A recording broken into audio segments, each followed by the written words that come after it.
Hola estudiantes. Bueno, continuando con la estrategia que hemos realizado antes, planteo explicar un poquito de la actividad número 6 de historia que tiene que ver con integración e identidad latinoamericana. ¿Ya? En esta guía se comienza dando, ¿cierto?, un recordatorio de lo que es los organismos internacionales, como por ejemplo la ONU. Se plantea, ¿cierto?, lo que ofrece, ¿cierto?, la ONU de manera oficial. La ONU, tanto como las organizaciones internacionales, buscan como salvaguardar de alguna manera en las relaciones internacionales. Recuerden que uno de los elementos fundamentales que les dije es que la ONU es consultiva, no impositiva, y por lo tanto, ninguna organización social como la ONU dice a otro país lo que tiene que hacer, porque no se mete en la política interna, pero sí intenta aliviar las tensiones sociales y políticas que se dan en distintos países, específicamente, por ejemplo, en el caso de América Latina. ¿Ya? Por ejemplo, el conflicto que ha habido entre Venezuela con sus países vecinos, o el conflicto que hubo en algún momento entre Chile, Perú y Bolivia, ¿cierto? Todo eso ha sido de alguna manera tratar de generar los acuerdos y las relaciones internacionales para hacer que las tensiones políticas y sociales sean menos frecuentes y también para estabilizar la región. ¿Ya? Eso es lo que le importa a la ONU como organización. Ve varios temas, no solamente eso, sino que también los derechos humanos, las situaciones ambientales, etcétera. ¿Ya? En esta guía, podríamos decir, se habla principalmente de los partidos políticos y de la representatividad de estos partidos políticos. Primero tienen que saber qué es un partido político. Un partido político es una forma de organización, ¿cierto? Política, que plantea una de las tantas que hay, que plantea cierto que son grupos intermedios, es decir, entre el gobernante y los gobernados existen los partidos políticos, que son los que de alguna manera llevan el mensaje de la gente al gobierno, llevan el mensaje de la gente a la forma en como nosotros queremos organizar el país. Y aquí, en esta guía en particular, se plantean distintas críticas actuales, ¿cierto?, latinoamericanas, que se plantean a este sistema político que es el sistema de los partidos políticos. Existen un video, ¿cierto?, sobre el tema de la izquierda y la derecha que se les pide ver, ¿cierto? Y posteriormente se dan dos documentos. El primer documento, chiquilla, no se lo voy a explicar de manera particular, pero sí a grandes rasgos lo que hace es que plantea la idea de que los partidos políticos cada vez más crecen en mayor cantidad en los países latinoamericanos. Cada vez hay mayores partidos políticos creados.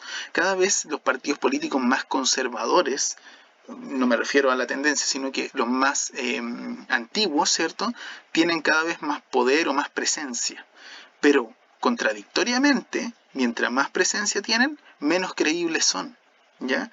Y es increíble porque casi toda la organización política de nuestros países latinoamericanos se basa en el sistema partidista y cada vez más la gente va desconfiando de lo que puede hacer un partido político o lo que hacen los políticos propiamente tal. ¿Ya? Se lo estoy dando como en resumen. Ustedes obviamente tienen que ir leyendo de manera particular el tema. ¿Ya?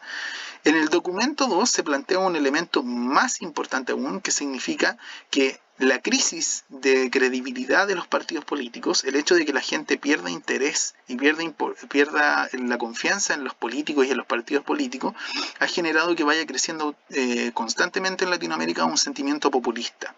El populismo no tiene una tendencia, no es de izquierda, no es de derecha, puede ser cualquiera.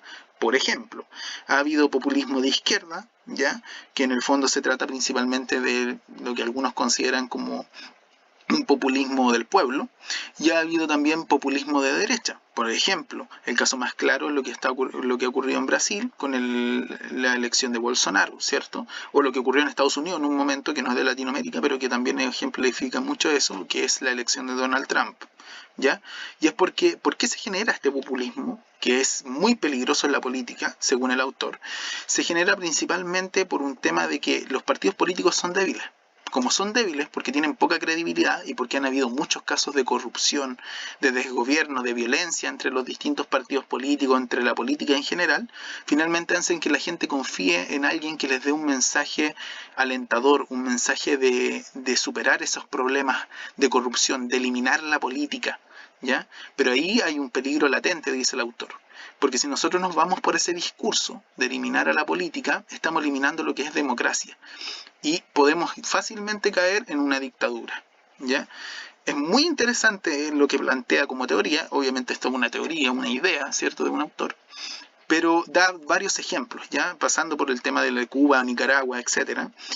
Posteriormente lo que pasa en Argentina, en Chile, en todos los países de Latinoamérica, quienes van gobernando y quienes van teniendo esta situación de carácter conservador o de carácter populista que va surgiendo en el último tiempo, producto de la desconfianza de la gente en la democracia y la desconfianza en la política en general, ¿ya? La actividad relacionada a estas fuentes siempre les pido, de alguna manera, vayan primero a las preguntas y después vayan a leer las fuentes, porque así van a saber ya lo que tienen que ir a buscar. Plantea, ¿por qué están surgiendo nuevos movimientos políticos en América Latina? Según los autores, ¿cierto? ¿Qué características tienen estos nuevos movimientos latinoamericanos? ¿Qué características tienen? ¿Son de carácter populista? ¿Van apuntados a las clases sociales? ¿Van apuntados a organizaciones sociales? ¿O se alejan de las organizaciones sociales? ¿Qué sucedió con los partidos latinoamericanos tradicionales, ya los más antiguos? ¿Han visto mermada, han visto complicada la presencia de los votantes? ¿Tienen poca importancia ahora o tienen mucha presencia pero poca credibilidad? Y por último, investiga, ¿existen alianzas políticas transnacionales en Latinoamericana? ¿Qué me refiero con esto? Principalmente a que si existen alianzas políticas entre partidos políticos de distintos países, ¿ya? Más que nada que investiguen, ¿cierto? ¿Cuáles son y por qué se han formado estas alianzas? Por ejemplo, puede haber, no sé, voy a dar un ejemplo que no es real, pero que les puede ayudar. Que la UDI está aliada con el partido prodemócrata, ¿cierto?, de Bolivia. Les doy un ejemplo, ¿ya? Para ahondar más en la crisis de los partidos políticos en Chile, particularmente, se le da esta noticia, ¿ya? Que es la que sale publicada acá, pero está en el enlace ahí para que la puedan visitar con mayor profundidad. Y a partir de esto, del análisis de esta noticia, tienen que responder. ¿Por qué se da esta situación en Chile? La situación que plantea la noticia. ¿Qué partidos fueron los más afectados de acuerdo a la noticia?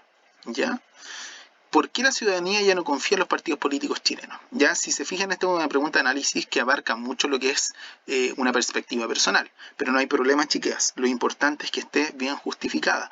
Pueden ocupar información que esté en la noticia para dar de ejemplo acá, ya para justificar sus respuestas. Así que eso sería a grandes rasgos la guía número 6 de historia. ¿Ya? Si hay alguna duda o consulta, pueden contactarse conmigo.